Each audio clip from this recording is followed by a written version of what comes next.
Are you in a narcissistic relationship? Well, today in this video, I'm going to help you understand what a narcissistic relationship looks like. In fact, today we're going to talk about 10 red flags to help you understand if your relationship and what you are experiencing is a narcissistic one. Stick around to the end of this video so you can grab my free guide on what is a narcissistic relationship. Before we get started, please click the bell icon so you can get notified when I upload new videos every Monday. So what is a narcissistic relationship? Well, it looks like lies, bullying, betrayal, deceit, love bombing, arrogance, gaslighting, projection, ghosting, and they even put on smear campaigns. And I'm going to go over every single one of those so that you understand what they mean. Red flag number 1 is lies. With narcissists, they'll lie about anything. They'll lie because whatever is convenient for them, they want. So if it means to lie about something else, they'll do it. They won't even question it, and they'll feel very little remorse. If it hurts somebody in their family, maybe they'll feel a little guilty, but they don't really care because they don't see the future. They don't look at consequences. All they see is right here, right now, and I need this lie to get me through whatever I want to get to, so they'll do it. Red flag number 2, betrayal. Very similar to lies. However, narcissists don't really care if they have to hurt somebody in order to get what they want. If you're in a relationship and you are feeling hurt because of something that your narcissist lied to you about, or did, or said they did, or said they didn't do, or any of the above, or all of the above, they're not there with you for your welfare. They're only there for their own welfare. Red flag number 3 is bullying. Narcissists bully and are experts at it. They will bully emotionally, they'll bully mentally, and they'll bully physically sometimes. Depending on what type of narcissist you are with, sometimes your life may be at risk, and your safety may be at risk. If you have children, their safety may be at risk. So this is definitely something to take into consideration when thinking about whether or not you're in a narcissistic relationship. Even if you don't think it's narcissistic, if you are not safe,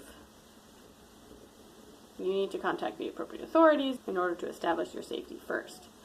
Red flag number 4 is deceit. I decided to talk about deceit as separate from lies. Yes, lies play a factor in deceit, but deceit is not just lies, because you can be telling half-truths or telling something that's true, but telling it in a way that is deceitful. Telling it in a way that makes you think that they're right, but they're not. They're just trying to manipulate you and deceive you, and they're really good at it. Red flag number 5 is love bombing. This is a term that's thrown around in the narcissistic relationship community that means that they will shower you with love. They will be perfect for you. They will be everything you want them to be. They will show up on time, and they'll give you gifts, and they will think of you often through texts, and for sometimes a very long time. Some of these relationships, that love bombing phase can go anywhere from a week to a year. But they do it just to get you on their little hook, and then they string you along to break your heart even more. It's a terrible, malicious thing, but they do it, and they're good at it. Don't fall for it. It's not worth your time, and it's not worth your emotional energy. Red flag number 6 is arrogance. Man, are they arrogant. They think that they are right, and they can do whatever they want and whatever they please. They're entitled, and the world owes them anything and everything they want. As if to say, the world needs me, and so I'm special, and I deserve special treatment. I get whatever I want. Of course, they're wrong, but they'll never believe it. It's just arrogance. Red flag number 7 is gaslighting. What that means is that they will kind of twist your reality and make you question or second guess what you are thinking, and they'll make you think that you are the one that's at fault, and that you are the one that's crazy, and that you are the one that's the problem. When really it is them, but they're so good at this that they convince you and everyone else, your friends, your family, anyone that they have contact for, and sometimes even your own children, they will convince everyone you know that you're the problem. But the most important one to convince is you. When you start questioning your own reality is when they have more power in your relationship. Red flag number 8 is projection. Now what this means is that whatever negative thing that they're doing, they're going to project it onto you. So as if you are the problem. So let's say they lied to you about something, and you caught them in their lie, and you say, you lied to me about this. And they will say, no, I didn't. You lied to me. You obviously know that you didn't lie to them.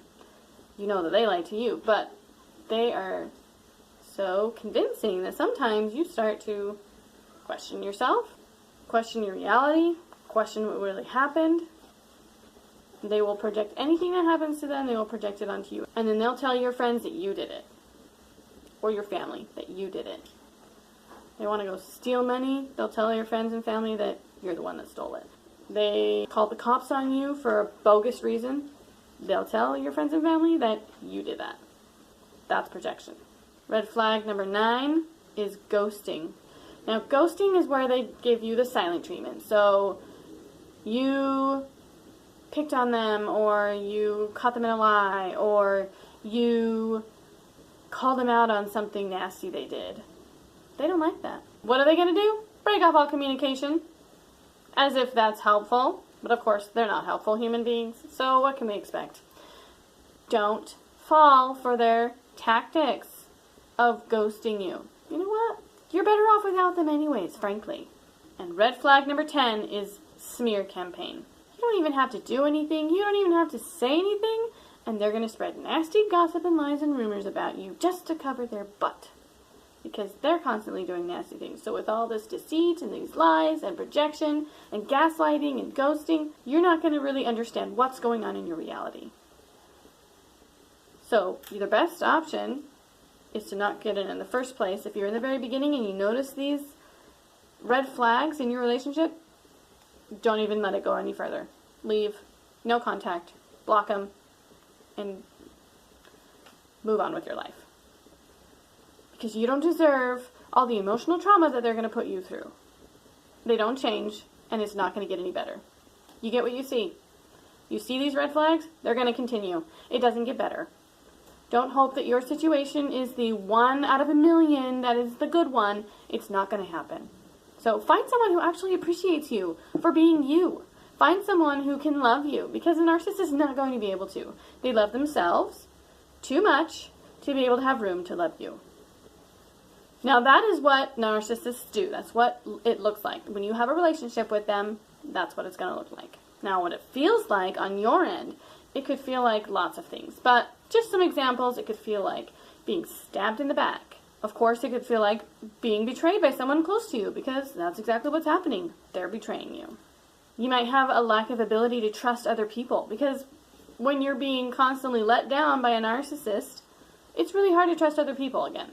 You may experience a loss of self-esteem, of self-confidence.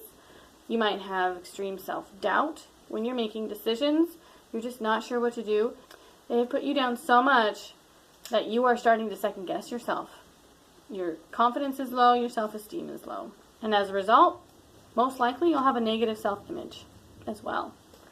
It's really hard to love yourself on the outside if you're having a really hard time loving yourself on the inside, because the narcissist beat you down so much emotionally and mentally. You also may experience confusion for what is reality. Are you really feeling the way you're feeling? Or is what the narcissist saying what you're feeling is really what you're feeling? Does that make sense? It's kind of confusing.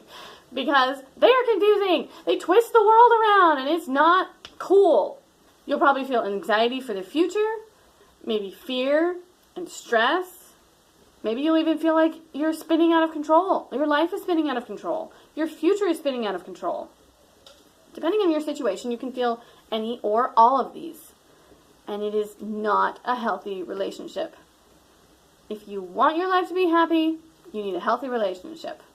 And a narcissist is not going to provide that. So, what can you do about it? That's really the big question, right? Everyone wants to know that. So, let's talk about it. There's only one thing that you need to remember, and that is that you control you. You can't control anybody else out there. You can't even control someone who isn't a narcissist. So don't try to control the narcissist, because it's totally going to backfire. They'll control you, or try to control you, any and every day that you are together. So, you control you. Your choices, your actions, your reactions, your thoughts, all of those you have control over. So if you really want to have love, have trust, happiness, peace, you want those in your life, then you need to make choices that will lead you towards those things. Staying with a narcissist with the hope that they're going to change will not lead you there. Period. Don't think that you're the special one. Because, not to say that you're not special, but your relationship with a narcissist most likely is not going to get anywhere. They're not going to change. They're not going to have a desire to all of a sudden love you, because really they most likely never did. And that has nothing to do with you. You could be a totally awesome person. In fact, you probably are. Totally awesome. And the narcissist will beat you down and drag you down because they can't stand it when they feel like people are better than them. Because they want to be better than everyone around them. So, if you're with a narcissist and you're wondering if you should get out, or if you are leaving your narcissist, remember that 3 things are paramount. These last 3 points that I want to make. I know I've made a lot of points in this video, but these last 3 points are paramount. These are your top personal strengths. Are you ready? They are respect for yourself, accept the things you can't control, and have patience with yourself. If you can master those 3 things, maybe you don't even have to master them. If you can do those 3 things 60% of the time, you're a lot better off than you are right now. You will be a lot better off than you are right now. I hope you liked this video, and I hope you found value in it, and share this video with your family and friends. Thank you for watching, and until next time, bye.